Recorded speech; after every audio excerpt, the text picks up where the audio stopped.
This is Saturday Morning Mysteries. And we're your hosts, Alexis and Grace.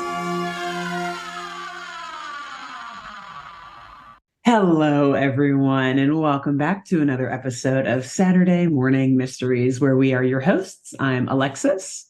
I'm Grace.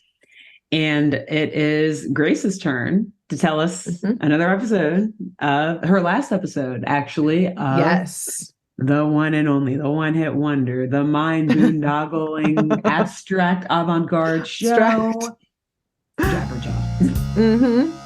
Yep, Hanna-Barbera classic, 1976, one season, 16 episodes. Every single last one of them will entirely destroy your mind.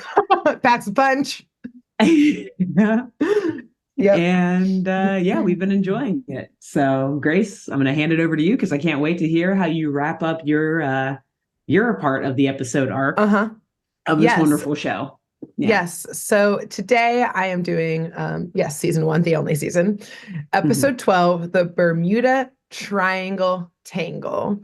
Okay. And what I noticed with your last episode and this episode, because you did the second, your previous episode was the second to last episode of the series, that like, as the season went on, the show got fucking crazier with like, the first few episodes were like, here is the villain and here is the straightforward evil plan and they must thwart it. Yeah. But like in your last episode, you had to break it literally into 5 parts because there was so much happening that I wish I had done that with this, because I think the episode is going to be about one thing, very simple. And then this episode takes like 18 turns that I was like, oh, now this is what we're doing. And now this is what we're doing now. And now we're here. Okay. So I didn't do that though, but I wish I had. So you made fun of me in the moment. Yeah.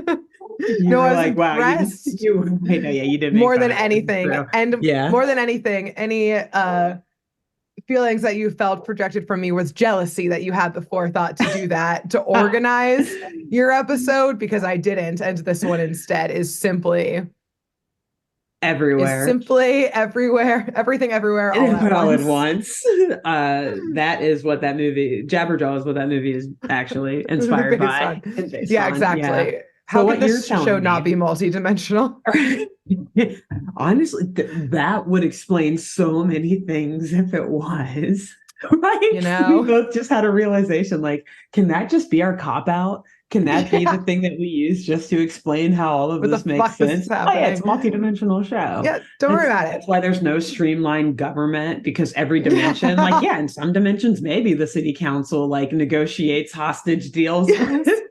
That's why, some episodes they are the good guys. Some episodes they are straight up the fucking criminals. Laws are different no matter what dimension. Yeah, you're in. Yeah, honestly, that would make a lot of sense. I'm wiping away all past wild speculation. I'm not wiping it away. I'm saying not yes, it all makes sense, but as all different strings and facets of this multidimensional universe under the water we are experiencing.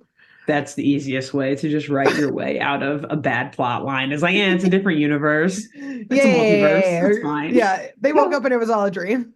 And he woke up. Everyone's actually dead. He's actually they're dead the whole time. Yeah. Yeah, exactly. Every plot twist you can think of. It's we just did all of those. That all of it happened in each dimension that they occupy.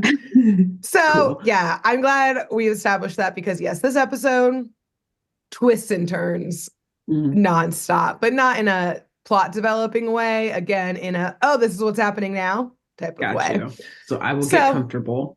Yeah, get comfortable, get in the right headspace of a multidimensional headspace where anything goes. Anything goes. Cool. Yes. So we, as usual, open up with the villain in their lair. And the lair today is in this large, round, domed room. And in the center of it sits what I can only describe as, which I think is my most said line in this arc, is what I can only describe as You put your coffee down. I was going to take a sip and I was like, nope, I'll wait. This is my most put together description yet because it references a real thing. It looks like a Tesla coil, like the Nicholas Tesla machine that is like a giant ball on like a transformer that's like creating electric currents or something, but it looks like there's lightning exploding from it. Okay. That's in the room. The vibe. Gotcha. Yes. And in a surprise twist, we see the baddie is a woman this episode, which I think is our first female villain in the show. I think so too. It is, besides Shelley. And maybe Bubbles just because she's fucking stupid. So stupid. Yeah. She's so stupid that she's evil. At a certain point, idiocracy is evil. Exactly. Like you choose to be this dumb. Ignorance is not bliss. Yeah. Ignorance is just ignorance. It's evil. Ignorance is evil. Yep, exactly. And I say we see her, but like we don't really see this villain yet. Instead, we see this giant, like oval shaped, almost like a mirror screen situation that has her face on it, kind of like in the mirror in Snow White, or just as importantly, in Shrek. Perhaps more importantly, but more culturally significant. Yes. Anyways, we learned that this face on the mirror is Madame Sargasso. I think is how you say the name. And yes, on this mirror screen thing, she has these like gaunt cheeks, sharp eyebrows, very sharp cheekbones, a crown. So again, just like in Snow White / Shrek, this like floating face figure. But think more like, instead of like evil witch situation, she kind of looks like Angelina Jolie. Oh, evil witch. Okay. Yeah, exactly. So like it kind of works out. I mean, she did play the evil witch and what's it called? The Snow White thing. Or Cinderella. Sleeping Beauty. Sleeping Beauty, that one. Thank you. I've never seen it. But yeah. And there's also flames surrounding her whole face. So like wait. What? No. Oh, you mean she's floating. Yeah, on the screen. On the screen, there's flames around her floating face on the mirror screen situation. Okay, got you. Yeah, I thought she had like we don't really see her. A helmet of flames on. Nah, she's got like CGI flames happening. She's like, this is a screen mirror situation. Let's give it some pizzazz, ladies. Let's grow a boss. Like, we'll fix it in post. Come on. Yeah, we're not going to see my hair. Instead, flames. She's an ideal woman. Exactly. Again, girl bossing this whole episode. I love her so far. These last two villains have been fantastic. Again, the writers were really like, fuck it, we're doing it live. Fuck it. We're going to write the show we always wanted to write, where everyone is an anti-hero / villain. What did I say a few episodes back? I'm pretty sure these are like the C and D plots from Scooby-Doo that didn't make it out of those writers' room, and they just sent them directly to the Jabberjaw writers' room. Exactly, like which is the same people. Ruby had them on like Post-it notes, and they were like in their pockets. Like, what do we got now? What do we got now? Throw them on the table. These are our shower thoughts. Give her flames on her head. Her shower thoughts. They're like mad-libbing the plot line. All right, give me adjective. A flame, or give me a verb. A flame. Verb? Okay. On fire. Great. Flaming. Perfect.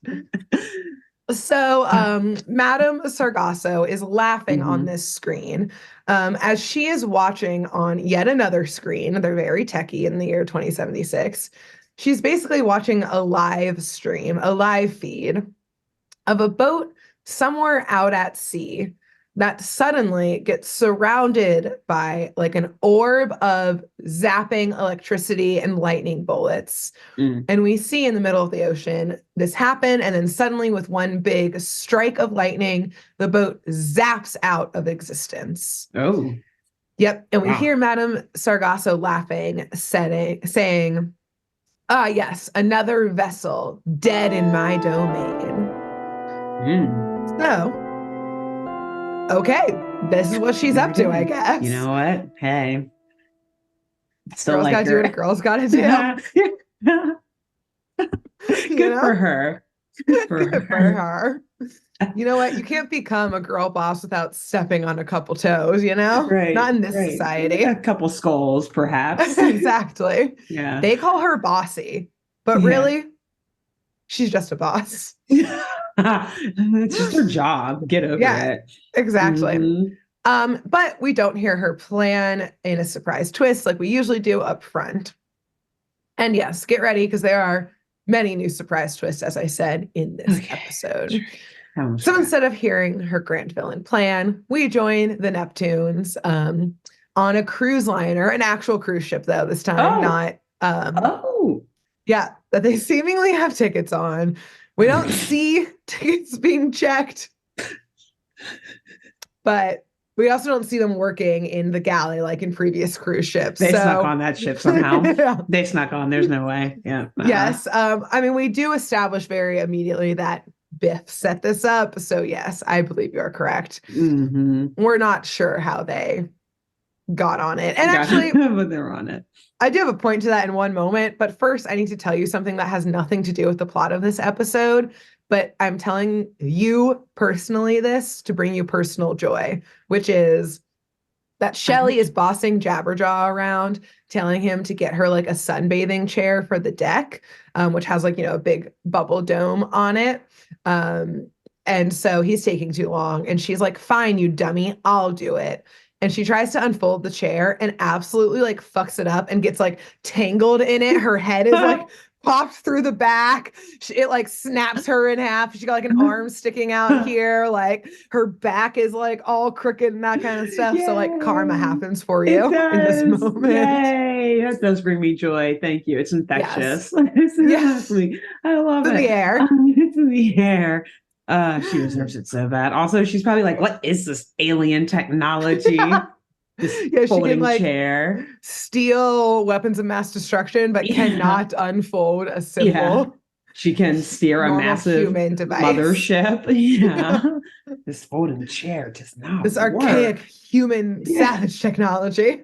I mean, I know how to use arms. Yeah, I just want to sunbathe, and I've had these for years now, haven't we all? What age are you when you grow your arms in as a human? I've had these thumb opposable. I mean, thumb is like twitching. Yeah, is like half like bent back in like a terrifying horror movie way. Yeah. She like whips it back into place. This is how they look, right? Is this right? No. So while that's happening, karma's happening in a beautiful way. Love it. Love it. Everyone else is excited for the gig, except for Clamhead, who, like in your episode, has fucking had it with this band. He wants to go back to his underground mafia life where all he had to do all day was sit around, smoke some cigars, play some poker, do some open heart surgery. Yeah, without anesthetic, the things that bring him joy. Yes. He's missing it. What he's also nervous about is going to your point a paragraph ago, essentially before the Shelly karma, is that the transportation which Biff has arranged for them is making Clamhead real fucking nervous about the path that their ship is taking them on. Apparently it is not the most direct, perhaps, path, probably because Biff was like, I couldn't sneak us onto one of those ships. Mm-hmm. The security is too good on this. Yeah, this ship perhaps is simply full of smuggling items because it is taking them through. Oh, I just remembered the name of your episode. Yes.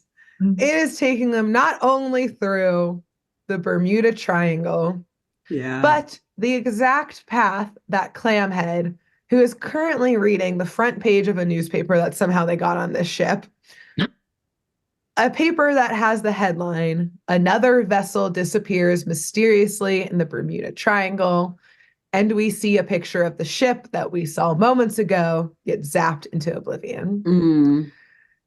And yes, in this exact moment, Clamhead laments. They are simply in the middle of the Bermuda Triangle. Oh, great. To which Bubbles says, Oh, I don't see any triangles. And Shelley, now we've now established Bubbles can read, but very simple things. Shelley untangled herself and gets out a map. No, that's right. I forgot. Yeah. That literally, she like unfurls it to show Bubbles. I don't know. She got this somewhere on the ship. This also shows maybe how sketchy ass the ship is. It's a piece of paper that says Atlantic Triangle. And it just has a triangle in the middle of the page and like loosely drawn like 3 points of landmass. And that's it. It's just a giant triangle on a piece of paper.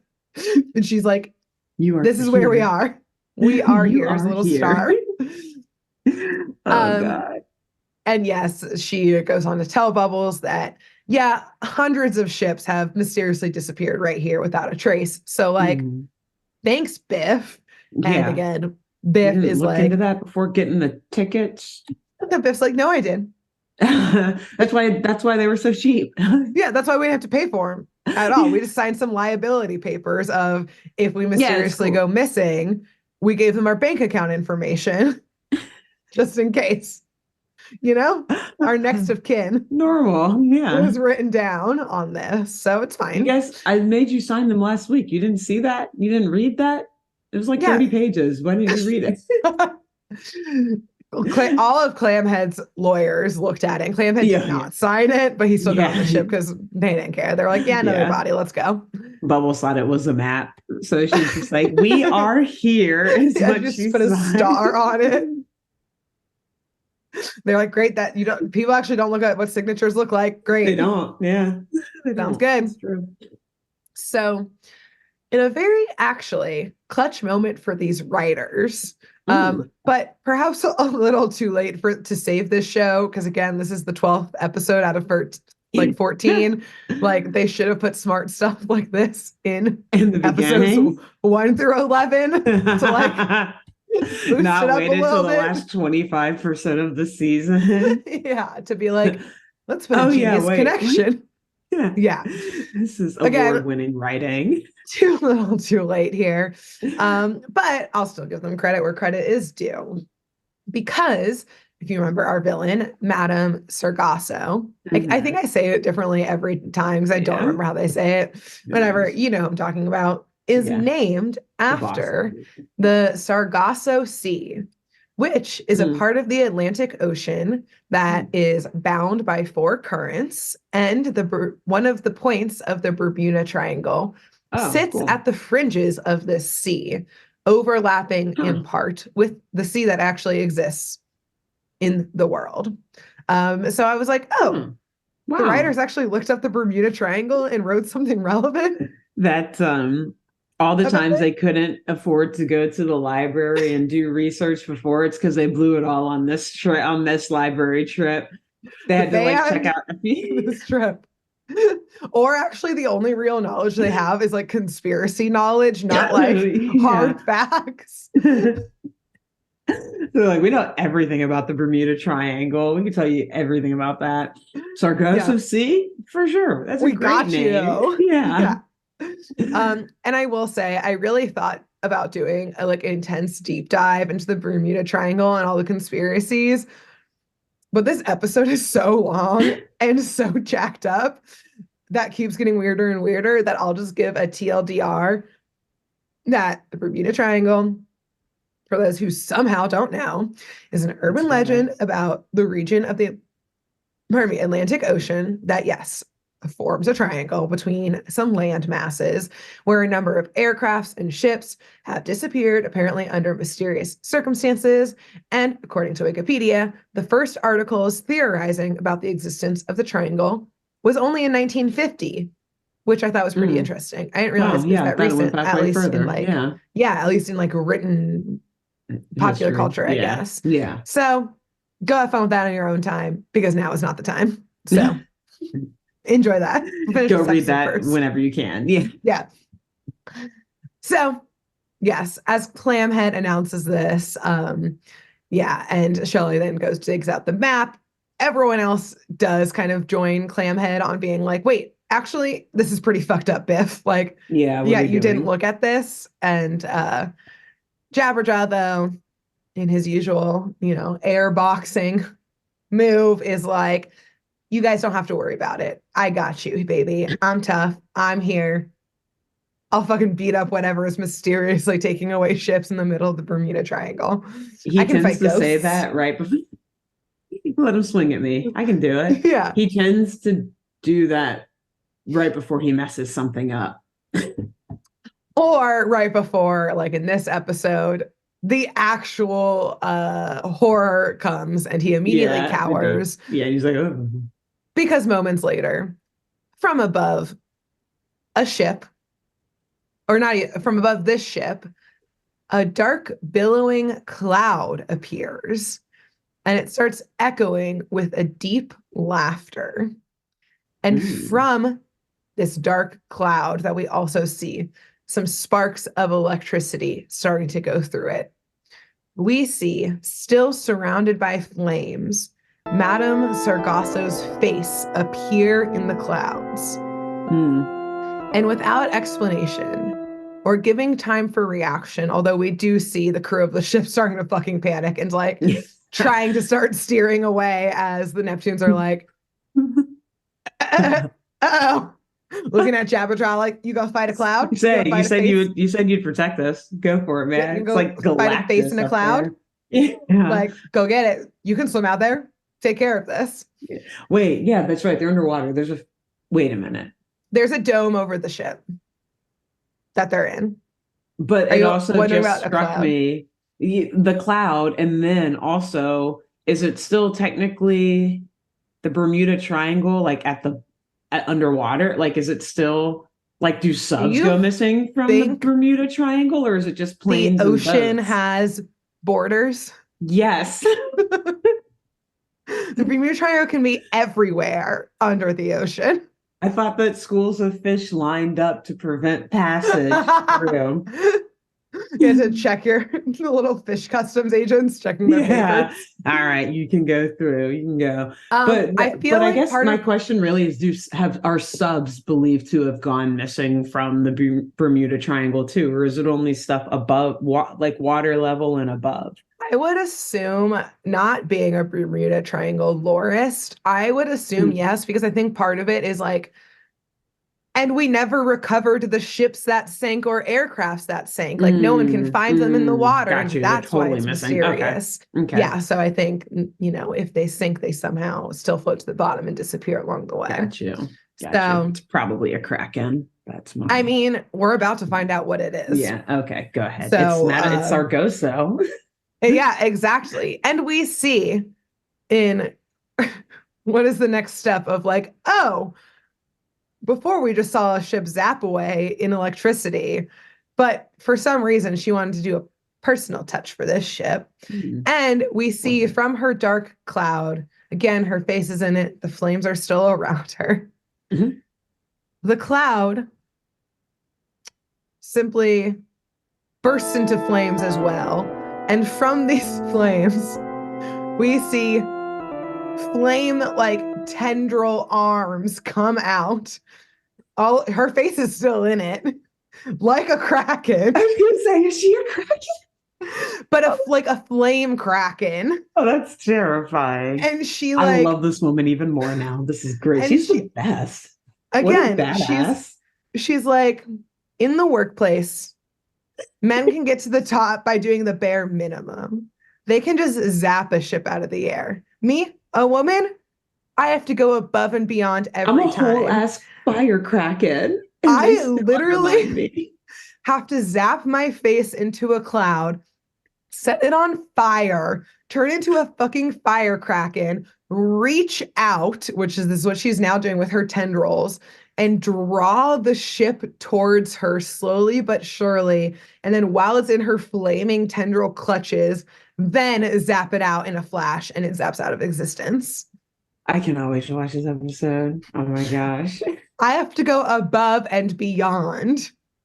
And I'm still not a C-suite executive. A C-suite. She's like, and that's why I started my own company. Yeah.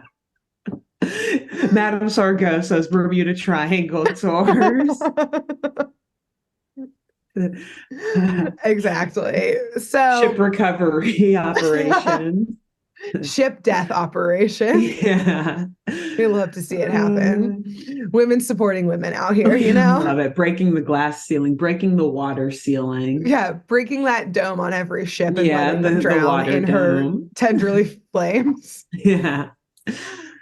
So, my first thought was, what if this had been the last episode and that was just the end of it? This is We how they just see die. the zap out in like electricity, like electric flames. A bright shot, like bright white light covers the screen, and then the credits. I would just hear her laughter, and I'd be like, "Yes, for the final big baddie being a woman and just ending them."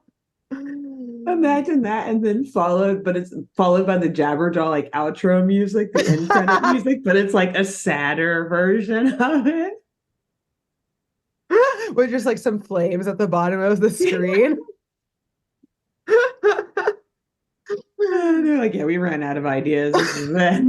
We figured we'd just kill them off. The multiverse thing only worked for so long. This is a universe where they just didn't last very long. And also, we spent like 20 minutes on these flame tendrils. It was a really intense final battle scene. So they need to be the star of this episode. Yeah. But instead of the show just ending right there cleanly, which I would have thought would have been a clean ending. That would have been clean. Yeah. It's a quick death. Get it over with.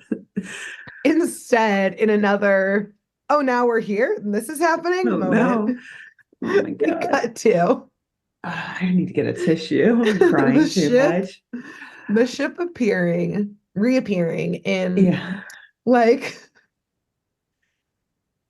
ancient Mayan ruins, like ruins, like the jungles of South America. They found the center of the earth. Yeah, just like they are simply now in like World Heritage Site. UNESCO. In Peru. Yeah. Machu Picchu. Yeah, exactly. Not sure, exactly which ancient culture this is, but definitely a South American one that Madame Sargosa was like, this is so far away from the Bermuda Triangle, but like real estate's expensive. You have a question? Is that what you just said? Yeah, well, I was gonna say that's my other question is like the Bermuda Triangle is like North America. How did they get? That's fine, but you just answered it. It's like there's not a lot of real estate on Bermuda. Florida, which is like another point of the triangle. No one wants to be in Florida. She was like, absolutely I'm not even going to try. Woman, I have no rights there. No, thank you. No, thank you. And I don't remember the other point, but I think it's another island in the Atlantic. The Caribbean or something like that. Yeah, she was like, I need so much space to transport these ships to, et cetera, et cetera. So yes, we see the ship reappear atop of some of these ruins that are all the ruins have guards who are patrolling on like kind of the perimeter and throughout these buildings. They're clad in like red and gold, but they also have like high-tech cannons on every wall. So she's not fucking around here. No. And yes, we see the ship like zap onto one of these buildings. The Neptunes are still on it. And as they are like, being like, we were just in the ocean. I mean, I guess they're still in the ocean, obviously. Now we're or not. We don't fucking know, actually. I was going to ask that too, but I was like, fuck it. I'm done asking questions. This is insane. My head hurts. I don't know, actually. Yeah. I don't know if we ever see them in the water again this episode. Okay. You know what? I think the writers are really giving up. I think they actually are in Peru now. Everything underwater. Yeah. Yeah. Yeah, I think they're in Peru now. Fully on land. That's why she was able to like take over this whole fortress because everyone else has gone underwater. And she's like, now this jungle is mine. Oh, okay. Yeah, because we don't like see a dome over it. Yeah. Anyways, multiverse. Yeah. In this universe, they actually all live on land again. Right. So it's just our Jabberjaw. universe. Yeah. Jabberjaw is just a talking, air breathing shark. We just see it cuts to him and he just dies because he's a normal shark. He's dead. Shelly's like yelling at him, like, move it, Jabber. You she dummy. looks over and he's just dead. Like kicking him.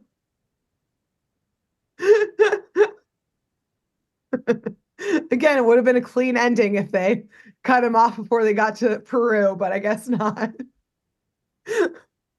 So again, the theme of this episode is, oh, this is what's happening now.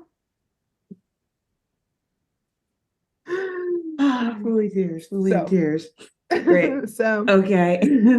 As they're like, yeah, reorienting themselves with this land universe they've now entered, this land dimension, we hear a voice reverberate across these walls and towers. We know these villains love a PA system. They gotta make their mid-morning announcements. That is universal.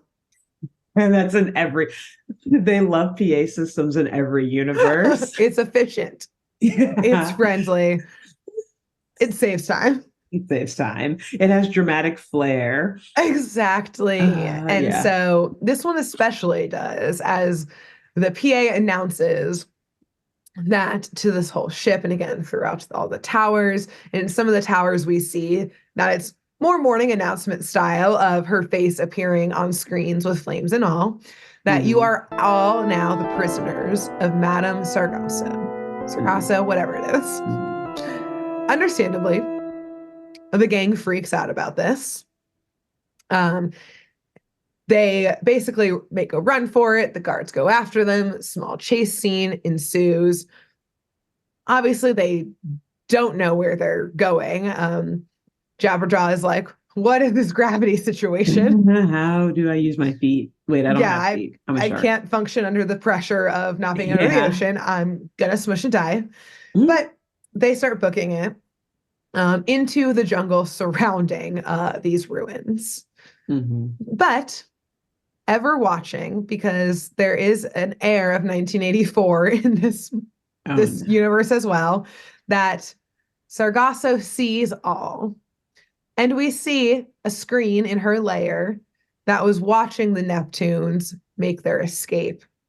And she's laughing, saying, like, look at these troublemakers. And like, I'll just take care of them myself. And like, it's pretty easy. She basically just like, with her like Tesla coil, zaps them from the jungle. I forgot about that. Yeah, like straight into her lair. And as they appeared, they just like, all like drop in out of nowhere in a big pile. And they see her face on a screen a la Shrek. I see that you have a question about this technology. No questions. I've given up on questions, just thoughts in general, trying to tie it all together. I'm like, man, imagine if she had worked with the aliens in that one episode. Jeff, remember Jeff, our friend Jeff? Our BFF. Yeah, she's really good at what do you call it? Not transporting. Teleporting, thank you. Like, man, they were in two different universes. Her technology. Yeah, that's true. Imagine she could have used her skills for something really great. I mean, this is great. What she's doing is awesome. But yeah, I mean, maybe one day she'll sell off her technology for billions and then just retire in the jungles. Yeah. Yeah. She hasn't IPO'd yet, she hasn't gone public. Taking it one day at a time. Exactly. Yeah. She's really building up her brand first. Angel investors are still flowing in. Exactly. It's in the growth stage. Yeah. You have to prove yourself even more. She's got to scale it. Yeah. Exactly. So that's the tendril Kraken is still just in testing. It's beta testing right now, I forgot that she had tendrils and that she's a fiber Kraken. The Flame Kraken. Yeah. Oh man, that would be a good company name. Flame Kraken. We take it. It's ours. That's ours. You heard it here first. Right. Yeah. You didn't hear it here at all. Erase it from your memories. Yeah. Nothing happened. Erase all pictures. Sorry. So yes, they appear in her office and they're like, where the fuck are we now? And her voice booms across this little layer. And they see her face appear on that like a mirror screen from the beginning, flames into all, saying, silence, prisoners. I am Madame Sargasso, the sorceress. And we learn essentially like, oh, so she's magic. Like that's how she's like zap teleporting people and like ships around. She's a sorceress. Yeah. Cool. And the Neptunes whip around to see where the voice came from, and they see her face on that screen / mirror. And like they're like, oh, so it's a screen, so you're not here. Bye. And they start just running out of the office. What a power move. Honestly, that's they're like, oh yeah, you can't fucking touch us. You're not in the room. Yeah. Oh, like, that's awesome. Oh. Let's get out of here. Yeah. Like we don't see handcuffs on these. Yeah.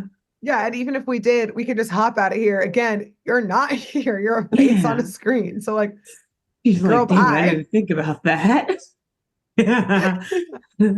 She's like, stop interrupting me. Women always get interrupted. Like they're leaving and she's still trying to say, wait, don't leave yet. I'm still telling. Oh, damn it. God. No one's taking me seriously. Not again. So they run. And a chase scene, of course, ensues, mainly of them just like running through kind of her like headquarters building, and like chasing, quote unquote, in the sense that like she is like zapping obstacles in their way. At one point, zapping some handcuffs right on Clamhead before zapping them all back into the layer that she was in. So she was like, this wasn't really a challenge. Like, you guys are just exhausting yourselves. I'm literally a god, basically. She's literally playing with them. She's like playing with toys right now. I'm playing with my food at this moment in time. Yes. And at this point, Shelley has had it and snaps at the face on the screen and says, fine, what's the pitch, witch?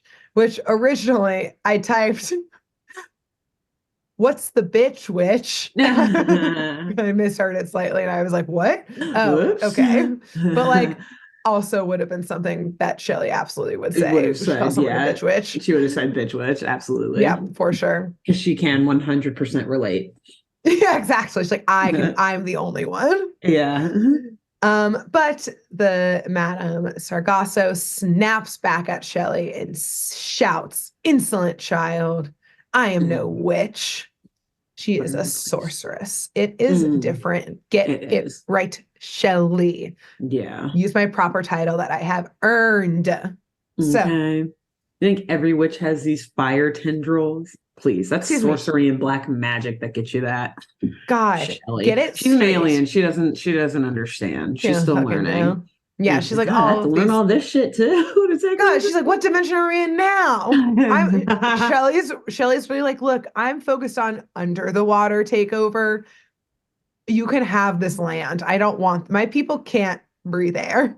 Okay? Yeah, no, we need water. Sorry. Yeah, we're sea people. That's all I want. We can divide. It's fine. Yeah. What do you want? You want this little? You want Machu Picchu? Take it.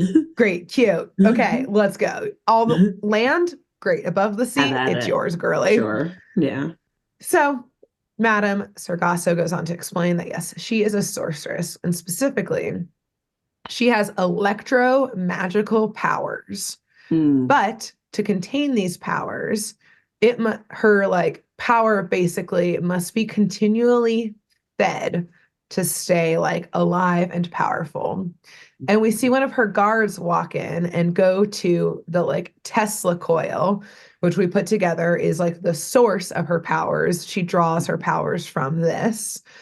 And he feeds this power source by dumping a huge bag of diamonds into the Tesla coil, which we see start sparking even more violently with like electricity and lightning. So essentially, diamonds feed Tesla coil, provided energy. Tesla coil lights up. The sorceress takes that electric power, does magic. Yeah. Okay. Is Okay. the pipeline here that's happening. Gotcha. Okay. Okay. Mm-hmm. And at Not this at point, all. Okay. Never mind. Go ahead. there's more to the pipeline. We'll get into it in a Dang it. I was moment like, here. that's so streamlined. Oh, I mean, yeah, we'll talk about it in a second because Sargasso is over their shit, basically, of the Neptunes. Okay. So she decides that to send them off to the place the rest of her prisoners go. To the first step in this pipeline. Because you might be asking, where's she getting these diamonds? Yeah. Like, yeah. where's that? What's that part of the pipeline? Like, we seem to have skipped step like A and B here. We started at step C of feeding the power source. What are the first steps here? And so we learn immediately as they zap down to the next place that she uses all the prisoners from these ships. Oh, no. And she brainwashes them into zombies okay. And she literally says, become my slaves in my diamond mines. Damn it. So now this is part of the episode. Slavery. In diamond mines. It's now blood diamond. This movie just took a hard turn. Yeah, we're no longer in South America. We're in South Africa. Somewhere in Africa. Oh my God. So that the whole trajectory of that was an adventure in and of itself. I was like, oh no, she uses prison slave labor. Oh good, no, she's brainwashing them, so they're technically not slaves. Oh no, she's brainwashing them into thinking they're slaves. And then she's brainwashing them so they don't fight back as slaves is what's happening. She wants peaceful slaves, and so she brainwashes them. Not like a brainwash, we want to do it.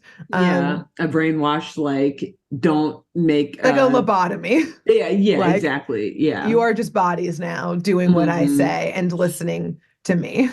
So and that's also why I think they're on land, because they're now in diamond mines. Yeah, so also that.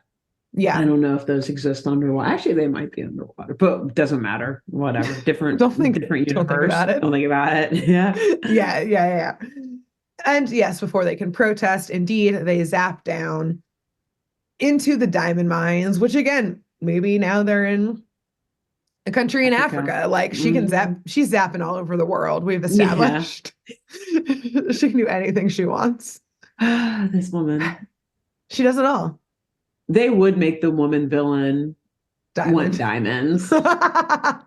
Man, these goddamn writers. I know. Anyway. We can only get so far away from the sexism. Right. You know? Like, yeah. How do we make her want like pretty shiny things? Yeah, what powers women? Shiny objects. Yeah, exactly. So yeah, Don't love it, but that is what it is. Yeah. But you know what? I still love her. Yeah, well, she's still not awesome. So much with the slave labor. She lost me here. Okay, that part. You know what? She's just trying to maximize her profit. She's a capitalist. She's a capitalist, you know? And I don't love that, but like, hey. But you know what? How else are you going to make it to the top in a world full of capitalists? You gotta you know play what? Their game. She owns her own supply chain, which is impressive. That is impressive. She's not outsourcing shit for this. Like, pretty impressive. Usually you got to find other folks that can take advantage, et cetera, she said. And how she can afford her own supply chain? By using slave labor. Just like real diamonds. Yes, exactly. Good for her. Did she used to work for Tiffany? She knows, yeah. Wait a second. Okay. She got a good look at their behind the scenes operations. Yeah, she knows where these diamonds are coming from. Yeah. So yes, they are teleported down into the diamond mines. But first, the entrance of these mines, we basically see this like giant conveyor belt that leads into the mines. And we quickly see that this conveyor belt, like it kind of goes into like a big tube, is like the brainwashing center. That yes, they get brainwashed so that they listen to whatever Madame Sargasso commands, and thus does all her bidding as their slaves. They can't escape it. They get put onto that conveyor belt. They start going through this little conveyor belt tube thing. I guess it's like electroshock therapy / lobotomy because essentially these like I don't know, like almost like boxes like drop down over their heads. And like we see it like zapping with electricity. So again, like brainwashing them. Yeah.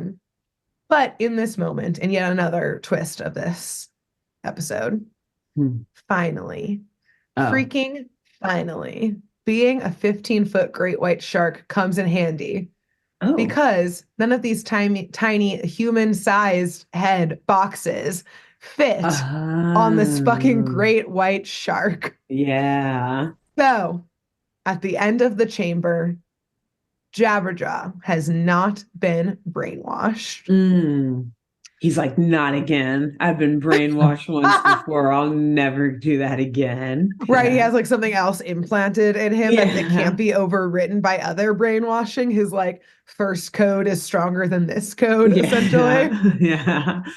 But yeah, it just can't be overwritten, essentially. So yes, while the rest of the Neptunes come out, also I guess there's a fashion change. They come out in matching, basically gray, like prison labor outfits. Oh, great. So no, not a cute fit. Okay. It's pretty letting repressive you know. fit. Yeah. Yeah. Not even like a prison jumpsuit. It's like would be made of burlap vibes. Like the end of the sleeves are torn. It's like a potato sacks. It's like a prison outfit of like 1812 type of thing. So like working in the mines, I guess. It feels correct. Great. Cool. And yes, the rest of the Neptunes have dead eye stares, and they are chanting Biff, Shelly, Clamhead, and we see the rest of the prisoners in the same outfits and kind of like dead-eyed stares, chanting, I obey only Madame Sargasso. I obey only Madame Sargasso, over and over and over again. And this whole group of prisoner zombies slowly walk off deeper into the mines.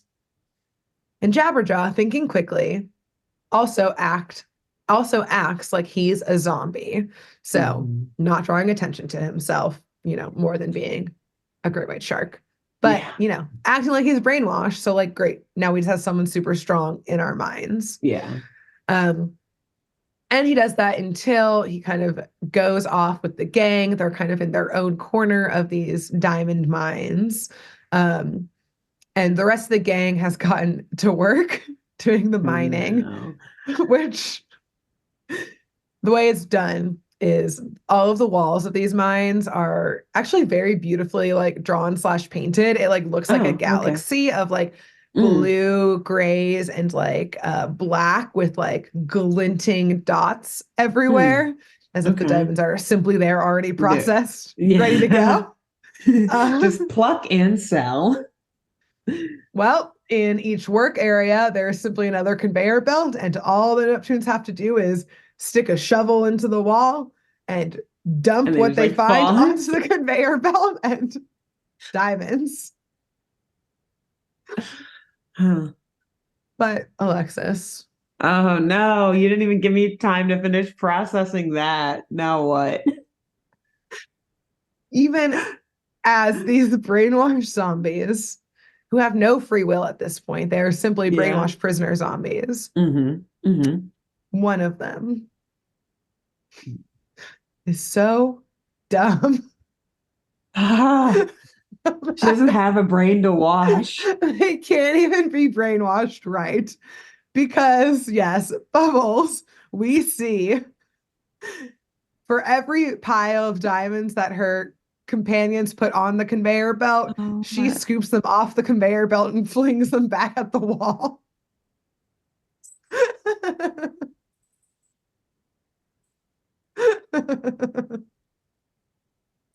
Sargasso's like, Jesus Christ, even in brainwashing, she's so useless. What? Like, we're building a prison just to keep her in, to keep her out of our way. You know what? make an accident in the mine solitary happen. confinement. Yeah. Bubbles, we need you to go way back in that deep, dark corner and just stay there for like 30 minutes. Someone will come get you. Everyone get out. We're blowing the shit up. Honestly, again, like so ignorant that you become evil. Sargosa's like, she beat my brainwashing. I I need had to her finish secret. her. Yeah, exactly. Bring her She back is up my here. number one enemy. Yeah, exactly. So, anyways, that's like very not relevant to the plot, but I was just like, No, but this it is needs what's to be happening. said. Yeah, it needed to be. Meanwhile, Yeah, meanwhile, in this show that was written and approved and animated, this is like 3 minutes of it, is that scene. the writers Anyways, felt a need to put it in there. So, hey, they it felt a needed to strong be need. said. Yeah. Yep. Great. So Jabberjaw, now that they're all alone back here, tries to shake everyone out of kind of like their brainwashing stupor, but all they do is chant back at him about they will only obey the sorceress. Mm-hmm. And seeing no other option at this point, he's like, the longer we stay down in here, the closer we are to trouble. He just scoops all four of them up and starts to run through the mine to find a way out. And at one point, he does stop to ask other human, like slave prisoner zombies that were like working in another part of the mine. And the people he asks do stop, and they do the chant that they're all doing of I obey only Madame Sargasso. But for some reason, again, the writers and animators in this episode have said they made a choice. In this choice, I was like, which one of the animators, like, who hurt you? Oh, Because no. Okay. Oh, boy. it like zooms, like, it's like four prisoner slaves. It like does a close zoom in on them. And it suddenly becomes like what I can only describe as like gritty 90s like anime horror, because like these prisoners, like, like the I don't know how to describe it, but like their eyes are huge and have like 1,000 like black lines all around them, It's and like like very like very well drawn, like a lot yeah, of and description and yes, and just like very like harsh line cut, and like both lifeless and like these people have been through horrors untold type of thing, and just yeah, like gritty 90s anime, like actually scary. yes, Like, like oh, horror movie moment type what of is Madame thing. Sargasso doing to them? Yeah, and it's like their hair is matted, like their clothes are extra torn up, and they're just like doing the chant perfectly in unison. And Jabberjaw's like, nope, and just leaves. Not my scene. Yeah, he was like, No thanks. not stepping into that multiverse. No, thank you. No, no, no, no. I'm staying in this one. Goodbye. Yeah, it's very scary. It's like 4 seconds, and I was like, Need a jump skip scare jump forward, warning. skip jump forward. But also it sounds like it's so out of like the animation that the way you described it sounds so out of place for the rest of the animation in this show. Which is like very bright and colorful, and it was all like grayscale, like bags under their eyes. I can't wait to watch this. yeah, it was horrible. Like it like truly, like, their eyes, I think, were like 2 scratches away from being like in a horror movie. If you like, if someone like was being followed by it or like being stalked, and they would have like picked up a picture of themselves with like their eyes scratched out by like the stalker. It's like that level of like scratchy, horrifying look to their eyes. Oh my And then just god. like cuts back to Jabberjaw with his 4 friends under his fins being like, nope, bye, So and I'm like out of swimming here. away. Yeah. Again, So I'm bright not colors. going to be sticking around. Yeah. Yeah. Like big bright eyes, like puffy Super cheeks. colorful. The like Yeah. early Very cartoony. 70s, Yeah. like poppy, or I don't know if it was more of one of the funk songs here. Either way, You're not in that terrifying moment of like silence chanting like horror movie. So enjoy that when you get there, everyone. Got you. Thank you. Or if you guys are I watching will the look out YouTube, for you've that already jump seen it. scare. Yeah. Yes. I could like So, pop up on the screen. yeah, I should have trigger warning moments before that. Yeah. So eventually, Jabberjaw ends up at like the conveyor belt chamber that brainwashed his friends. And incredibly and conveniently, like every supervillain weapon, uh, they see a sign that explains how to reverse what's been done. And it just says reverse zombie with a lever. And so yeah, Oh, Jabberjaw nice. just chucks his friends on it and pulls the lever, and they go the other direction through. They get their normal clothes back, and on the other end, like, wham, bam, thank you, ma'am. They are no longer zombies. Nothing ever happened. Yep, no Yeah. longer brainwashed. There's always Bubbles a is reverse probably like, button. I feel the same. Yeah, and she's like, nothing happened. Why were we just throwing diamonds around?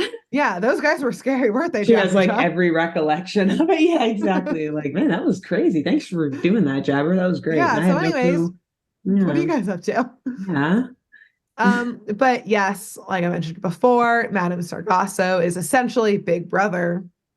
So she just saw all of this and just zaps them to her Tesla coil room again. Oh, great. Okay. She's like, all right, well, you guys got out of that, so get on Yeah. back in here. These kids are tough. Yeah, well, so that's exactly what she thinks, actually. She's like, all right, Mm. clearly you guys are runners. First of all, you're going to try and get out of this. Second of all, We need to keep a tighter leash on you. Okay. literally, when she zaps them in there, at first they're in a cage. She's like, all right, Ah, gotta about contain no y'all leash. somehow. Yeah. Yeah. So she's like, okay, this kid's got a lot of moxie. Might be a little smarter than I thought. Looking glaring at Bubbles, who beat her brainwashing somehow. More powerful than I thought, perhaps. No, it's So not. she offers them a deal. If you all go on a quest for me and are successful, I will let you end all my zombies free. And the Neptunes are like, okay, cool. No questions. We agree. Yeah, let's do it. Yeah. Yeah. Cool. Quest. We like a No. good quest. What's your question? What's your concern? Oh, sorry. I don't, it's, yeah, more concerns. I guess it just made me realize that this episode is about to take another turn because they're going to go somewhere else. They like sure a quest that means are. that they're leaving their current location. This would be Great. if I had set this up like your last episode, this would be like part 16. Went from ship to Machu Picchu to diamond mines. Now we're going on a quest. To drum roll. Two. Well, you'll hear in a moment after we find out what the quest is. Oh, okay, good. Yeah, that would be Yeah, we won't fully too. cut there yet. What She are does they even doing? explain it, kinda. Got Well, it. she explains it. Okay. So she says, you all must go bring me the power stone of Kava. And she explains that a power stone is basically a self-energizing power source that can basically, it lasts forever. And so it could forever power her Tesla coil machine. And thus, she will no longer need the diamonds to begin with. Wow, she's been reading Marvel comics. Both Marvel comics. And again, maybe she isn't a capitalist. Maybe she's like, Maybe. I don't like having these brainwashed zombie slaves. Yeah, like trust me, this blood diamond line. This isn't the end goal. Yeah. Yeah, like I would like to, I mean, maybe that'll be a diversifying part of my portfolio. I'll keep the diamond mines, they're already set up. But like I won't need it for my power anymore. Yeah, you know? Yeah. Then I'll just get into the jewelry business. Right. Again, diversify my portfolio. It's only smart. Exactly. But like the catch is that the power stone is in a different location, like you said. And it's like, Papa. you know, in the center of the earth. No big deal. They can get there. They've got Jabberjaw. He's Yeah, a jackhammer when he wants to be. exactly. Well, she's like, here's the thing, transportation, no problem. I'm literally a sorceress who can zap Okay, people everywhere. this But is true. the problem is that there's a monster in the middle of it who protects the power stone, and my magic is not powerful enough to control the monster. So Mm, I can't go myself, but you can. So thank you, Jabberjaw's got goodbye. this. Yeah. Well, in that moment, the regret in the room is very palpable, but she just zaps Like them right into the center of the earth. we should have asked before we said A yes. single question. Like they could have Also, asked one question. kava is I forget if it's a fruit. It's a type of alcohol, right? Or is it a fruit that creates a type of I alcohol I think that's it's a like fruit or a Mediterranean? plant. A plant, okay. I That think. is Mediterranean. I'm gonna look. Um, so why the fuck are Yes, they it's in a the center of plant. the earth? You know, I don't Because you know. said it's the power source of kava, right? That's what Yeah, it's called. here's the thing is that This show makes no uh sense. Here's the thing, this show doesn't kava make is a plant that is from the Pacific Islands actually. Oh, interesting. But Okay. that doesn't it doesn't explain why it's still in the center They're of in the the earth. center But of it's a the earth. stone, not a plant in this Oh, the scenario. stone. Oh. Yeah, it's just called kava because one of the writers was having a kava drink, Yeah. probably having some like an herbal remedy, or was a Pacific Islander and was like, I know this. And they were like, write it down. It sounds exotic. Woo, Right. For some reason, cool. we need to name the power stone instead of just having Yeah, it be just a calling power it the stone. Power Stone. Why? Yeah. They're trying. They're trying. Yes. Not well, but they are They're trying. doing something. Yeah. They're not doing Confusing nothing. us. Yeah, Yeah. They're exactly. giving us Successfully. everything and nothing all at the All same at once. time. Exactly. So, yes, before they ask a single question, they're full of regret. She zaps them down into the center of the earth. Hmm. But as they blip out of the room, she continues her monologue. So they don't actually hear the end of it because at this point, yeah, they're like, oh, okay, she was just zapping people out of the ocean to get these zombie slaves to mine the diamonds because she needed the diamonds for her power source. But she just wants this single stone, and then she's gonna let everyone go. She already said it. She doesn't need to mine the diamonds anymore. She's again trying to, wipe her. She's trying to turn over a new stone here. Like A new stone. we're Not a new on kava leaf, board. a new A stone. new stone, a new kava stone. Yeah. We support her. Like we're on board Mhm. for this mission We are because it women will. supporting women. Yes, Yesterday exactly. was We'll. International Women's Day. Let's How Exactly. Like appropriate. we got this. Yeah. But the part they don't hear is that she goes on to say, and if they succeed, I will finally have enough power to take over the world. And if they fail, I'll Hmm. simply have gotten rid of these troublemakers. So she's like, Yeah, win-win. yeah, she's like, great. Either become like the overlord or they die and I Hmm. continue having all of my diamond miners and I find someone Exactly. else to try and Like, get it for me. and so far, they're her biggest threat. So, I mean, hey, Exactly. I guess other than Although, this monster guarding the thing, but yeah. yeah, although now I'm like, what if we flash down to the center of the earth where they are and there were just like dead bodies of other people she made this deal with? Other troublemakers. And she was just like, yeah, go on this quest for me. And It's super easy. Like, you'll be able to figure it out. And then, then yeah, you'll I'll all let be you free. free. Yeah. Thousands of bodies later. It's like a mountain of skeletons leading up to the stone of Kava. Exactly. She's like, death is freedom, right? I did a deal either way. You went on a quest and you got freedom, Right. baby. Oh man, she's What about smart. it? Yeah. I've So eternally set you free. again, this is again Big Brother. One of the 1984 like phrases is like freedom is slavery. She's like, death is slavery. War is peace. What? Freedom is Yeah, slavery. Whatever the slavery. last one is. Yeah. So, We'll think of it next week. anyways, probably not. Mm. So, in the center of the earth, The gang is carefully walking across a rock bridge over a boiling sea of magma below.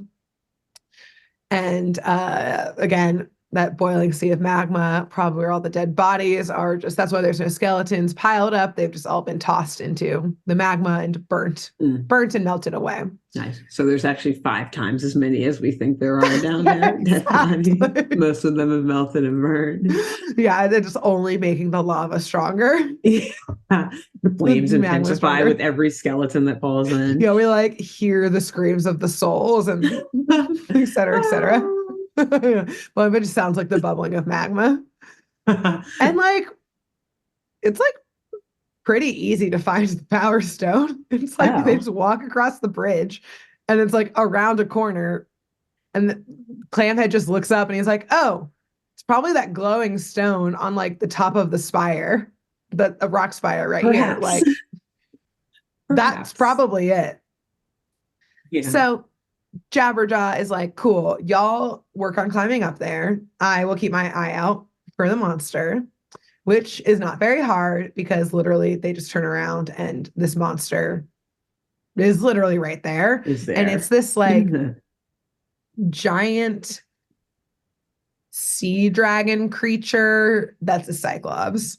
Like, that's all I got for you. Yeah. So it's just like a cyclops monster, essentially. Though. Yeah. So, and it's like huge. It's like 5 stories tall or something. Yeah. So, of course, it starts chasing them. Biff and Bubbles kind of split off from the group, so it will chase those two, which it does.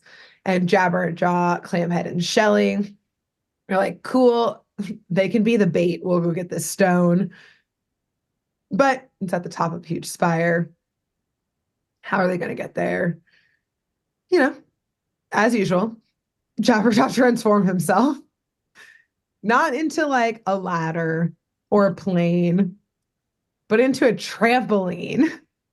So Shelly and Clamhead can just man, you are keeping me on my toes over here. Again, now this is happening. Period. This episode. Now this is what's occurring. Brand new sentence. Yeah. This whole episode has been simply one brand new sentence after another. And so, yeah, they just start jumping on Jabberjaw the trampoline until they finally reach the height 5 stories up in the air that they're able to just like boop onto the top of this spire and grab the stone. But of course, they're obviously fucking loud because they're jumping on a shark trampoline. 5 stories in the air. Yeah.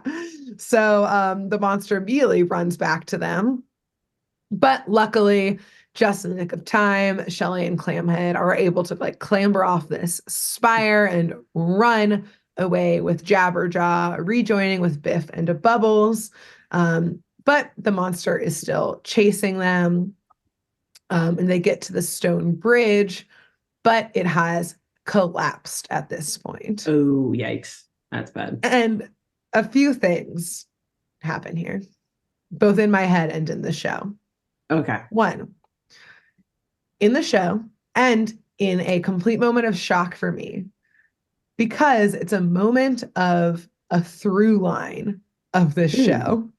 Jabberjaw steps up to the edge of the broken bridge and says, oh, I'll just try something I saw in the Olympics.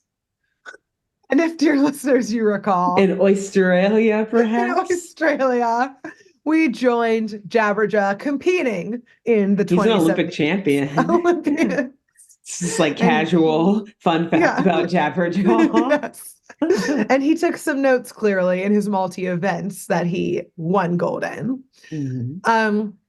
But he just throws himself across the gap and becomes a bridge, which I was like, sir, you did that in an earlier episode. But I guess that's maybe another through line too. He maybe went to the Olympics before the bridge episode. Maybe, yeah. That he was, who knows? Multi-champion. Yeah, so also, like, what Olympic event did you see that in? These underwater Olympics are wild. They don't even do sports anymore. They do obstacle courses. Anything's possible. He names some like crazy move that sounds like it would have been like in like the half pipe for like snowboarding, but then the move is just him being a bridge. Stretching his body out to be a Yeah, bridge. exactly. Or it's maybe some like Gotcha. ice skating move, like a Yeah. quadruple Like a hack, jack, axle. jackknife axle. Yeah, Yeah. something. And then he's just Double like twist. across the Yeah. bridge. Um, Wow. so then the next thing that happens is, yes, he throws himself across the gap and becomes a bridge. The rest Mhm. of the Neptunes sprint across. But right as they get across, and Jabberjaw is about to, like, fling himself across too, the monster runs up and grabs Jabberjaw's back fins and starts ripping him, back to where the monster is. And in this Okay. moment, what's happening in my head is, oh, one of these writers and animators recently read Lord of the Rings. This is simply the Mines of Moria with the Balrog as the monster taking Gandalf, aka Jabberjaw, across the broken bridge into the depths. It's like a word for word reenactment. It's Yeah, like this is Jabberjaw's like, literally you shall exactly. not pass. Yeah. And like there's magma below, aka the fiery pits that are beneath Moria. So that's what's happening in my head is, oh, this is happening now. It's now Lord of the Rings. Oh The wow, this Neptunes just are the got rest of the fellowship, et cetera, et cetera. So Grace just immediately gets very interested in this episode. She's like, oh yes, wait, okay, now this all makes sense. I now started paying attention to this Yeah, episode. yeah. I now was like, oh, now we're in multiverse Middle Earth. Got it. Got it. Cool. That's what this Dope, multiverse is. actually. Yeah. Middle Earth. Yeah. Now I'm interested. Now this is great. These writers actually are very, very talented. Now I love these writers. Yeah. Unfortunately, it's a Oh fleeting no. moment of joy It for ends me. and over. Yes, because instead of both of them tumbling down into the pits and the chaos and different, essentially, plane of fighting that happens between Gandalf and the Balrog, instead, Jabberjaw just pulls like another Olympic move and just like springs off of the monster's belly and like flings himself across the gap. And I guess the monster is like scared of the magma or jumping. So they all run away and they get away. They get away free. That's how you beat the monster. The floor Yeah, is exactly. lava. Yeah, yeah, exactly. The monster was like, that was scary. No, no, good. You guys win. Yeah, Fine. fine. Take the stone. I don't want it I don't anyways. want it. It's gross. Yeah, It's whatever. dusty. Nasty. Yeah. So, of course, Madame Sargasso was watching this whole thing and sees their success. And so she zaps them safely back to her lair. And now, finally, we see the real Madame I Sargasso. was wondering if we'd ever meet her. Okay. Because, like the goddamn Wizard of Oz, she just steps out from behind the screen. She was there the whole time. The whole time? She wasn't even The projecting whole herself. time. So when they ran out that one time, she could have chased them. She could have, yeah. And she was like, yeah, I'm lazy. She's like, oh, I'm zapping back in here. It's easier than Yeah, chasing true. them. She's like, I don't need to exactly. I need to tire myself out It yet. sounds like busy work. Exactly. I don't want to get winded. I don't. Do you know how sweaty I get? Oh, yeah, we're in the jungles of Peru. Anything. Yeah, it's hot here. So we see, yes, her step out from behind the mirror screen thing. And she is a very tall, thin woman in a long, like skin tight purple dress that has this like high red collar around her. She's got sharply angled, again, those cheekbones. You could cut glass with them. And literally, I'm like, oh no, this is literally just Angelina Jolie's diamonds outfit as you clocked it earlier, Maleficent. Yeah, in the live that's action. where they got the inspo. Yeah, that's where the live action got the inspo. Yeah, they were like, this is simply her 40 years before we remade this show or we made this movie. So simply picture Angelina Jolie as Maleficent, and this is Madame Sargasso. And that is her. Got you. Yeah. So she demands the Neptunes give her the stone, and Biff is like, all right, here, and just hands it on over to her. Take it. I didn't want it anyway. Yeah, he's like, yeah, here. And of course, she like immediately starts laughing and says like, great, now that I have this stone, I can now make everybody in the world my slave. And the Neptunes are like, Wait. you lied? Yeah. Ma'am, excuse me. Hi, ma'am, woman who enslaves people. You lie. You're a liar? You lied to us, supervillain lady. How could you? Wait, excuse me. We had a verbal agreement here.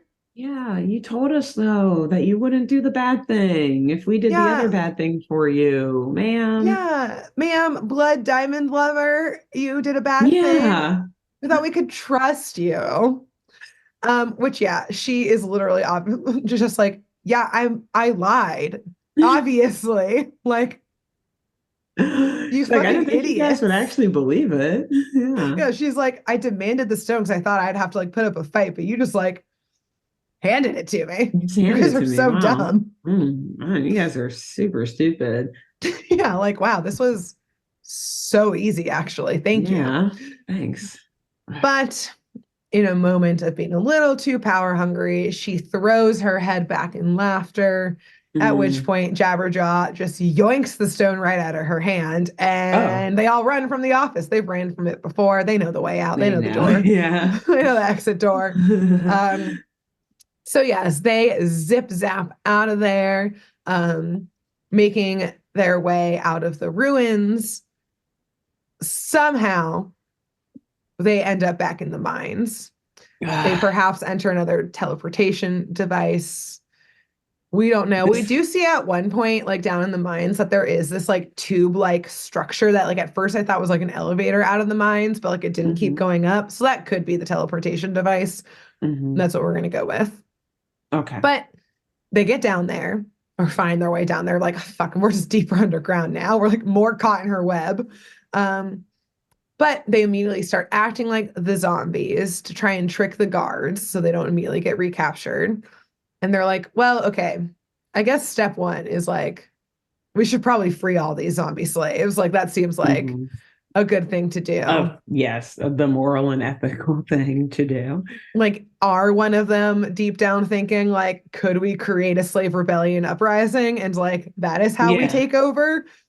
It's been successful Yes, before. probably. We could Yes. do it. Sounds like something Jabberjaw would pitch to the team.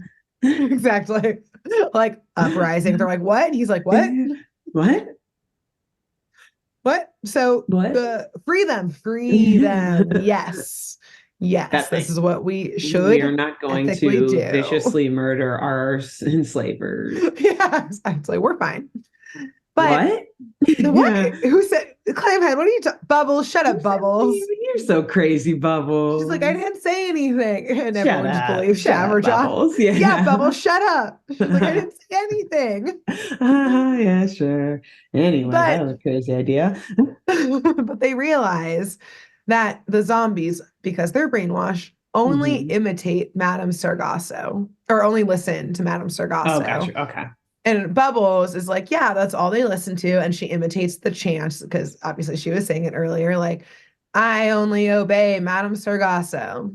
And then in the wildest twist of this episode, because you thought it was wild before. Yeah. You thought it was surprising before in these 18 parts. Like I said, you've been You sound this 18-part play. You stand corrected, because perhaps the most wild moment in the series is that the Neptunes, hearing Bubbles chant this, all look at Bubbles and decide Bubbles will be the one to free these slaves. No. By imitating Madame Sargasso.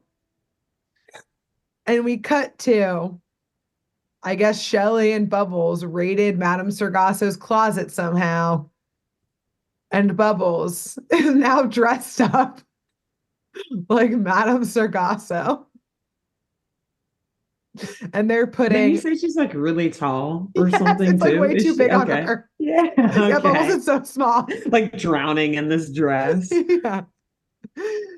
And now the fate of these thousands of actual human beings who have been enslaved. Their fate lies in Bubbles. Freedom lies in Bubbles. Stupid hands. Stupid little hands. Oh boy. Yeah. I don't feel confident for them.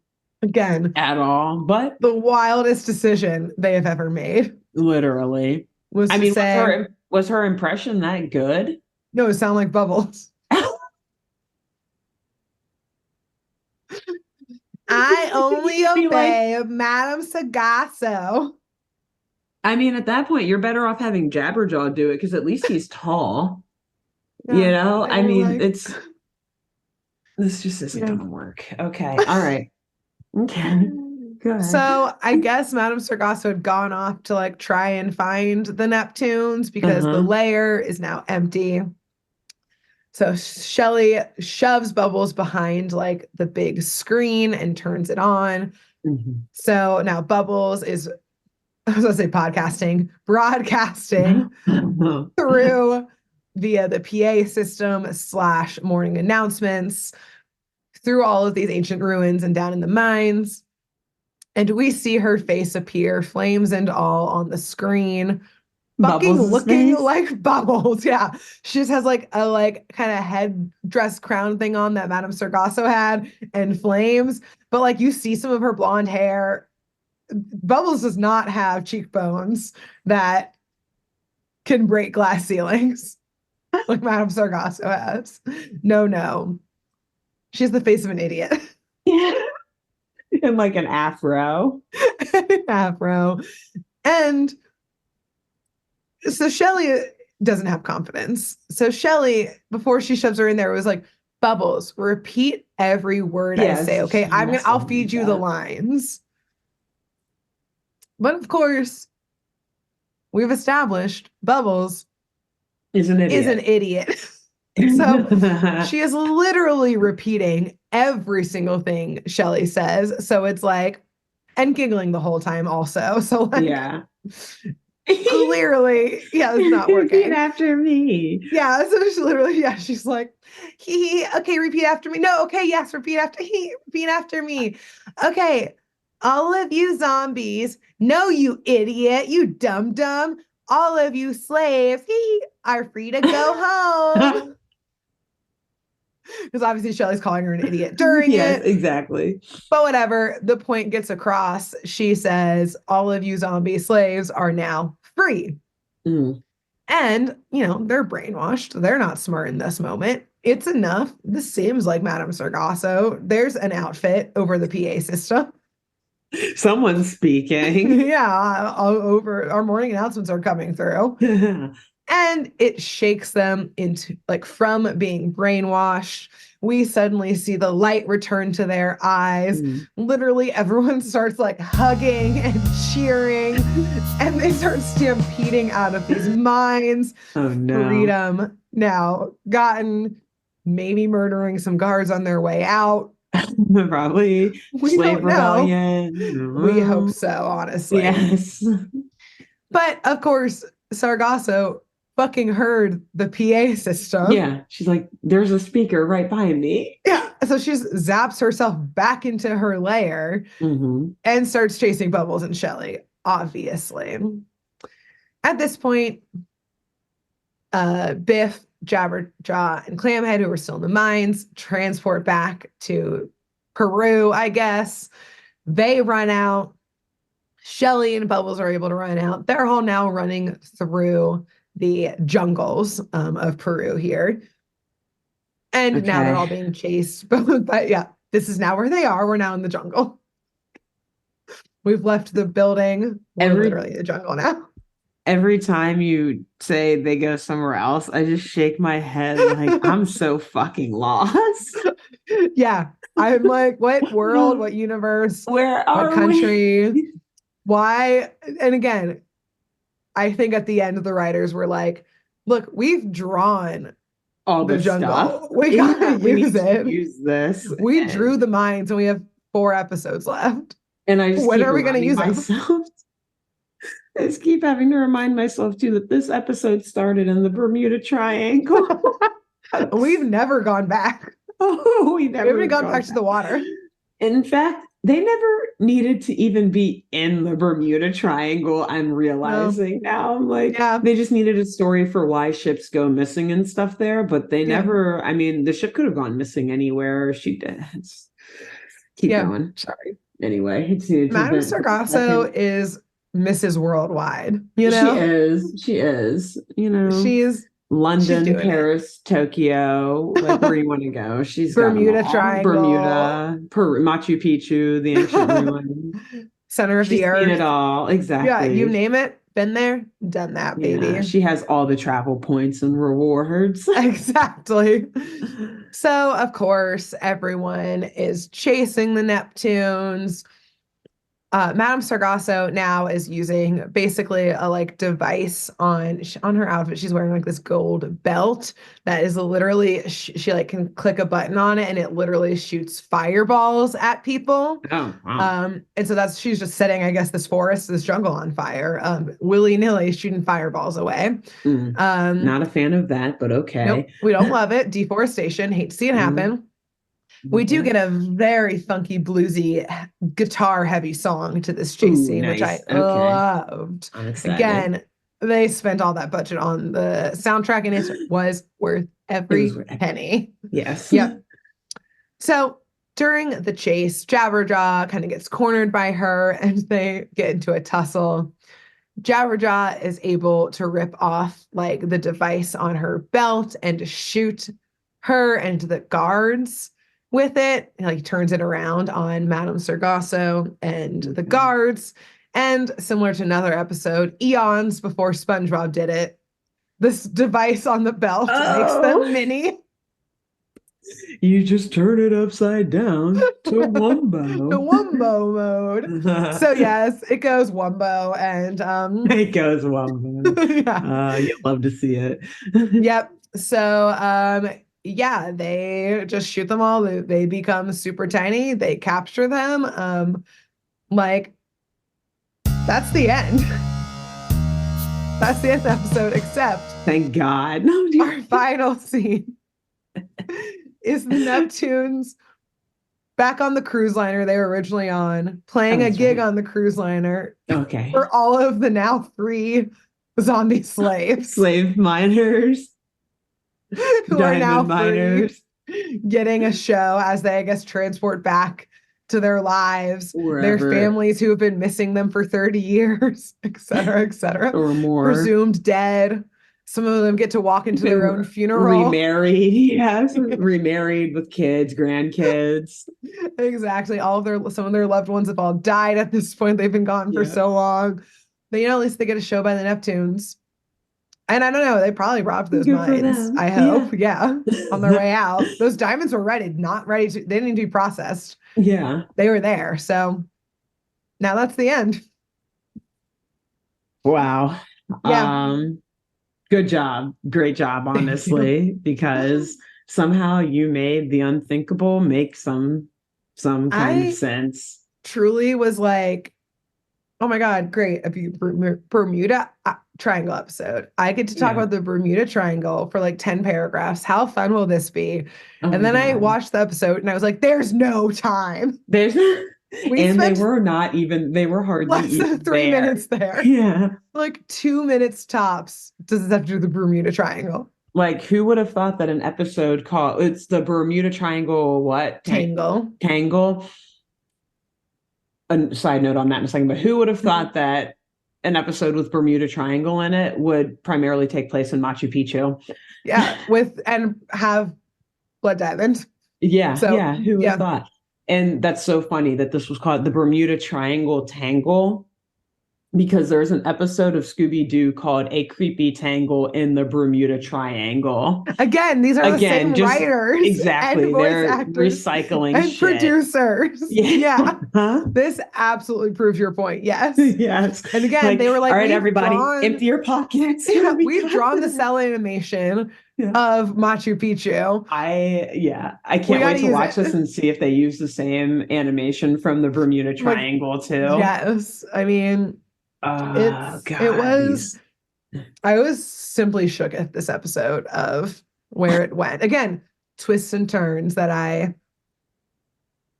again, not plot twists and turns, just simply like what is happening. No, like, oh my God, what a genius plot twist, but just like, we're here now.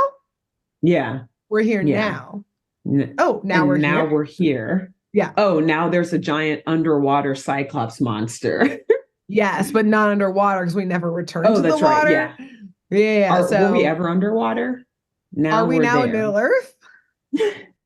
So yes, this was a true multiverse episode. So I'm glad we talked about that incidentally at the beginning because I think this one proved it. Ended up being there. The last thing that I will say, at some point when you mentioned that, like, she's zapping them here, zapping them there, they're just going like to the mines, to her lair, etc. I was like, what if this whole business that Sargossa's actually in this whole time, this was actually just a fun house? All of these things are in one building, and she's this is actually Meow Wolf.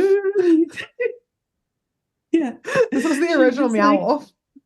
Doing like what do you call it, like a laser light show or something to like take your attention off the fact that like, oh, this new door is here. Next thing you know, you're in a mine, or like the background changes. It's literally just it's an escape room. It's like Madame Sargossa's escape room. That's actually which sounds really fun. An incredible name. Oh my God, yes. I gotta look some. Keep talking, but yes, so that was in my mind at one point, and I just could not stop laughing. And it's like a really immersive experience because, like, you outfit change into being a 1912s miner at one point. Yes, you gotta work the mines. Oh my gosh! Like, it's very. I'm looking up because I am almost positive too, because Sargasso, other than it being the name of a sea, I feel like it's the name of a character somewhere, like Sargasso. I was like, wasn't that a character in like Pirates of the Caribbean or something? Because it is like a play on a sea. You're thinking of like Barbossa, a play on words. Maybe I am thinking of Barbossa. But I also wonder if it's because it has the word madam in front of it that it makes it sound like, oh yeah, this is like a sorceress from something else. Something it sounds like I think I'm like mixing and matching. Captain so many Barbossa. things. But you're probably right. That's probably what it is. But either way, it happened. AKA Madame Sargossa's escape room is actually what this has been the whole time. I would go find the clues to get out. I totally would. Yeah, this was just like actually the Neptunes. That's why they said yes without any questions, because they were like, this is just our fun afternoon out after like the day after a gig. We had an extra day in Bermuda. This was one of the fun local things to do. It was a little rainy outside, so we did an indoor activity. Yeah, so that's why they were like, Quest. Great. Okay, it's a good bonding moment. Yeah, it's like Vision Quest. It's their bonding moment. So they made out the escape room. They did it. They did a great job. They needed it. There was a lot of tension and fighting going on between the band. Exactly. They really had to break that tension. This was actually on the cruise. It was a Carnival cruise ship. And they never left. Yeah, they're still. Shelly still has the lawn chair on her arm. It's a Carnival cruise. You never have to leave the ship, etc. So yeah. Oh my God. Yeah. So excellent. Anyways, great job. Great job. Thank you. Between now and next week, which will be our last Jabberjaw episode, who should our listeners and viewers tell? You should tell your one friend who is just obsessed with escape rooms, because I feel like every group kind of has that one where like they just love doing escape rooms, like maybe once or twice a month. Yeah, it's always our suggestions, and they're the ones in there with like the notepads. They're breaking all the codes. They know from the jump, like, oh, we're not in the Bermuda Triangle. This is actually just an escape room. We're in Machu Picchu, actually. Yeah. Wow, great. We're actually in the diamond mines of South Africa. So who should they? Amazing. I think after you tell that friend, after that friend drags you to the escape room, you should tell some of the employees working there, like whatever teenager is working there that weekend who's like letting you in and telling you the rules about not breaking shit, about how you get clues, et cetera, tell them, because they got to go back to like the back office where they watch you to make sure you're not like dying, and they got to do something. And like breaking shit, and like actually having a panic attack. Yeah, so put us on. Enjoy. All right, until next time. All right. Bye. Thanks for tuning in to Saturday Morning Mysteries. If you enjoyed this episode, please share, rate, review, leave us a like, and drop a comment. We post episodes every Saturday and bonus tune tangents whenever we feel like it. So please subscribe so you don't miss the shenanigans. And if you want to follow us on YouTube, click the bell under the YouTube subscribe button to receive notifications when new videos are posted. And if you want to subscribe to the podcast, we have no idea what you're listening to us on, so just hit the big subscribe button on whatever app you're using. We believe in you. Give us a follow on Twitter and Instagram at SatmornMist, all the abreves, and let us know if you have any episode or show requests by emailing SaturdayMorningMysteries@gmail.com. Thanks to Jenna Kendall for the logo design and to Ava Sakiki for the music used during this week's episode. See y'all groovy kids next week on Saturday Morning Mysteries.